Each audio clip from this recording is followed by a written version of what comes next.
আমার আব্বাজান রহমাতুল্লাহি আলাইহি বলতেন যে দোকানের সাইনবোর্ড লাগাইছে, সাইনবোর্ড চেনে তো সাইনবোর্ড, স্বর্ণের দোকান, ভিতরে যাইয়ে দেখে লোহা লক্কর অন্য অন্য আদার্স মাল।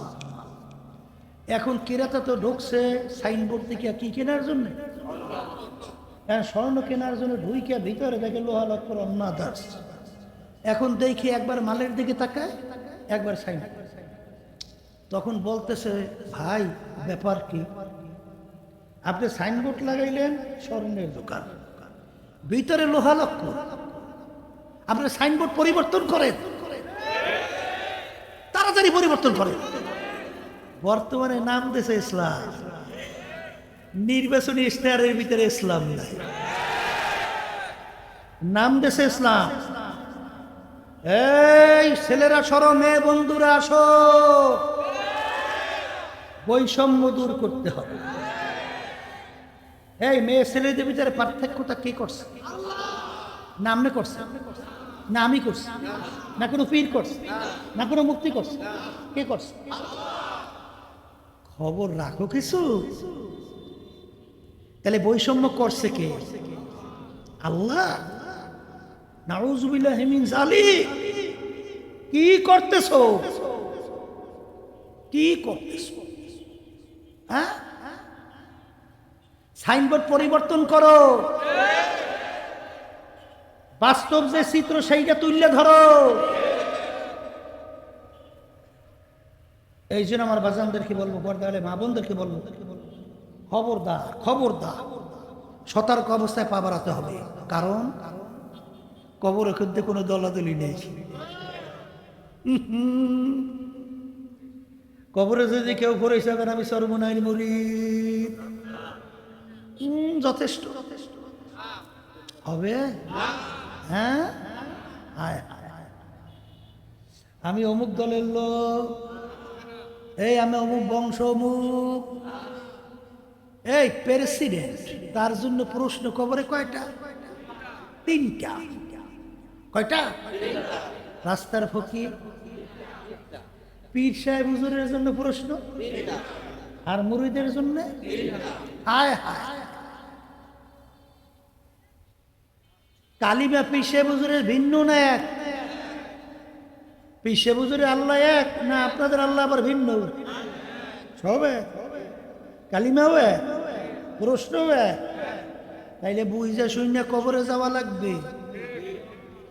মন চাইলে যেরকম ইচ্ছা সেরকম হইয়া চললে কবরে যাওয়া যাবে না। কারণ সব পরিষ্কার, দিনও পরিপূর্ণ, দিনের ভিতরে আল্লাহ পুরো ঢুকতে বলছে। কাদের সঙ্গে তাও বলছে। এরপর যদি ব্যতিক্রম চইলা বলো বুঝি না কেন তেমা, কেন দেখি নাই মাপ নাই। এই ঠাকুর কেন দেখি বাজার থেকে বাজার করার সময় শব্দ, চাউল কেনার সময় মুখের ভিতরে চাবাও, তারপর আবার ঘেরান নেয়, চাউল তো ভালো না মন্দ, হ্যাঁ চলছে গলা দিয়ে আমার ঘেরান নেই, এক নম্বর না দুই নম্বর। হ্যাঁ, মাছ কেনার সময় ভালো না মন্দ সব বুঝবে, আর এইটা বুঝবে না, বলছে ঠিক কিন্তু হয়তো 1000 টাকা কিছু ঢুকেছে। এই মুরগির দামও তোমার ইমানের নাই, একটা ইলিশ মাছের দামও তোমার ইমানের নাই। তাম দুনিয়াও যদি মোমেনের পায়ের উপরে ফেলায় রাখে, মোমেনের ইমান নষ্ট হবে না। আমি বলি নাই, আল্লাহ রাসূল সাল্লাল্লাহু আলাইহি ওয়াসাল্লাম বলছেন, শেষ যুগের মধ্যে ইমানদারদের ইমানের উপরে মজবুত থাকা এত কষ্ট হবে, জ্বলন্ত একটা আগুনের আংটা হাতের মুঠার ভিতরে রাখতে যত কষ্ট, তার চেয়ে বেশি কষ্ট হবে ইমানদারদের ইমানের উপরে মজবুত থাকা। এই ইমানদারের ইমানের উপরে মজবুত থাকার জায়গাটা কোন জায়গায়? পরীক্ষার ফলে। যখন পরীক্ষা আসবে তখনই তো যাচাই বাছাই হয়। এই জাতীয় নির্বাচন 2026 পর্যন্ত বিজয়ী গেছে। পরীক্ষার ময়দানে টিকে নাই, পরীক্ষার ময়দানে টিকে নাই। আর আল্লাহর ফজল করেন এক শ্রেণী আল্লাহর রহমতে যত প্রলয়ের মতো বিপদ আছে, ইমান থেকে আল্লাহর চলাতে পারে না। এই জন্য আমি বলছি যে আমাদের দায়িত্ব আল্লাহ থেকে নিয়ে আসি নেই যে ইসলামী হুকুমাত রাষ্ট্রীয় বাজার প্রতিষ্ঠা এই হবে, এ দায়িত্ব আমাদের নাই। আমাদের দায়িত্ব শুধুমাত্র নিয়ম অনুযায়ী চেষ্টা করা। বিজয় দেওয়ার মালিককে হ্যাঁ, ইব্রাহিম বিন আদহাম রহমতুল্লাহ আলাইহি বলকের বাদশাহী ছাড়ছে। কি বাদশাহী ছাড়ছে?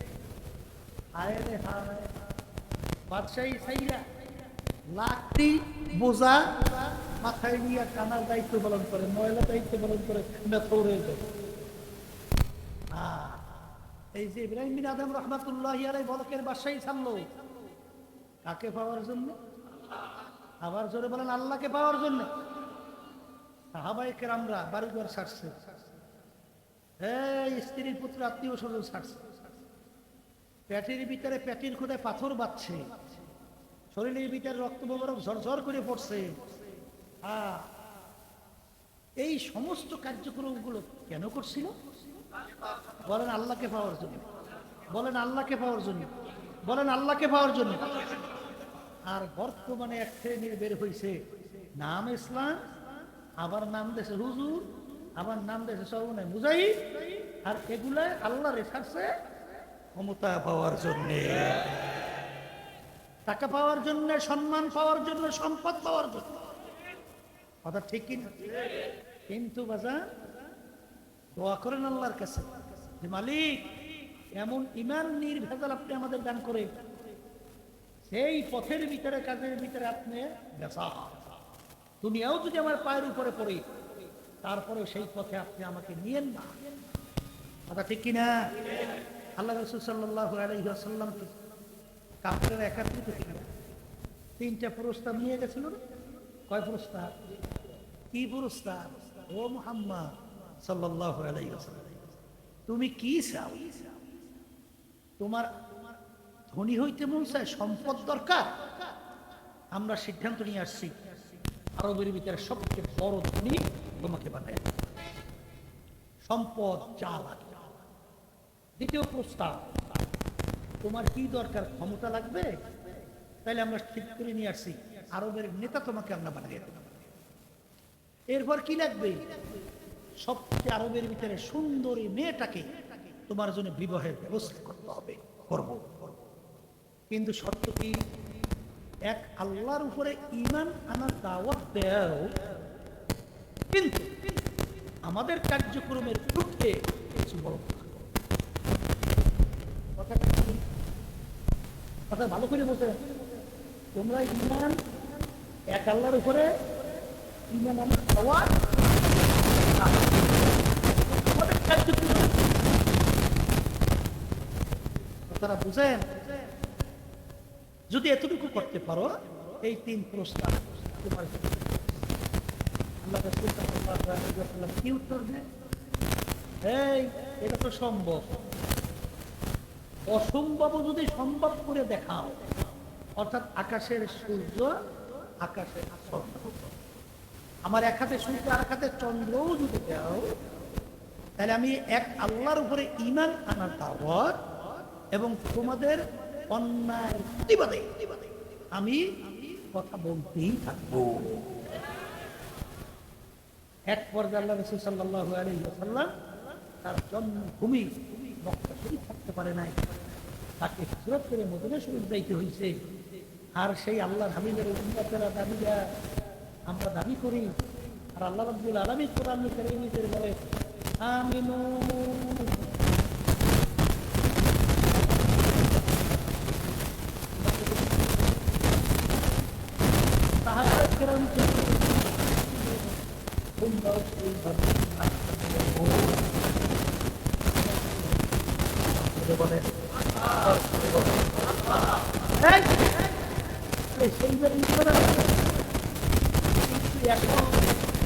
কিছু একটু টাকা, কিছু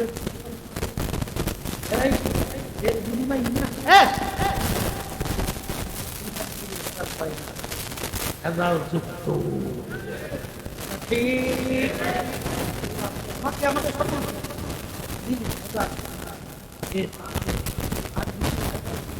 তবে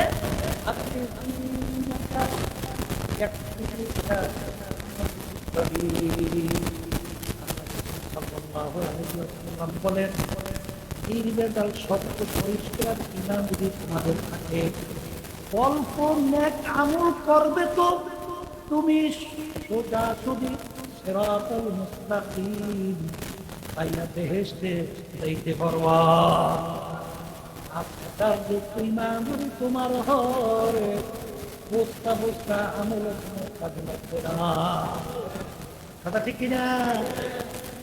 এই আমার কথাদেরকে বলবো, পর্দার আড়ালে মা বোনদেরকে বলবো, দুইটা কাজ করা লাগবে। ইমানকে নির্ভেজাল হবে, আর দ্বিতীয় নম্বর বাড়াতে হবে। বাজার নেক আমল কোনটা? বলো নবী রাসূলদের আমল, সাহাবায়ে কেরামদের আমল, সিদ্দিকদের আমল, শুহাদায়ে কেরামদের আমল। ধারাবাহিকতার যারা চলছে তাদের কাজ হল নেক আমল বা নেক কাজ। কথা এখন বুঝাইতে পারছি? বলেন বলেন, বুঝাইতে পারছি? তাইলে সাহাবায়ে কেরামরা নামাজ পড়ছে কি পড়ে নাই? তাহলে নামাজ পড়া কি আমল? বলেন না কেমন? সাহাবায়ে কেরাম রোজা রাখছে কি রাখে নাই? তাহলে রোজা রাখা রমজান মাসে কি আমল? আমল। সাহাবায়ে কেরাম পর্দা করছে কি করে নাই? তাইলে পর্দা করা কি আমল? সাহাবায়ে কেরাম হজ যাকাত আদায় করছে কি করে নাই? তাহলে হজ যাকাত আদায় করা নেক আমল। সাহাবায়ে কেরাম করছে কি করে নাই? রাস্তার উপরে চলা আমল। সাহাবায়ে কেরাম হারাম থেকে বাঁচছে কি বাঁচে নাই? তাহলে হারাম থেকে বাঁচা নেক আমল। বাজান রে, আসলে তোমার আমার ইমানের অবস্থান কি? রাদিয়াল্লাহু তাআলা আনহু বাজান গোলাম আযাব করার পরে আজকে নিয়ে আইসো নিয়ে আসে হালাল খাইতে একদিন পেটেও বড় পূজা গোলাম খাদ্য নিয়ে আসছে, জিজ্ঞাসা না করে খাদ্য খেয়ে ফেলছে। এখন গোলাম বলে হযরত জিজ্ঞাসা না খাইলেন, জিজ্ঞাসা করলেন না কিভাবে কামাই করছি? অর্থাৎ তুমি তো অন্য অন্য সময় আজকে পেটেও বড় ক্ষুধা উপায় নিয়ে আসছো, এই জন্য খাইয়া ফেলছি, বলো এখন তুমি কিভাবে কামাই করছো?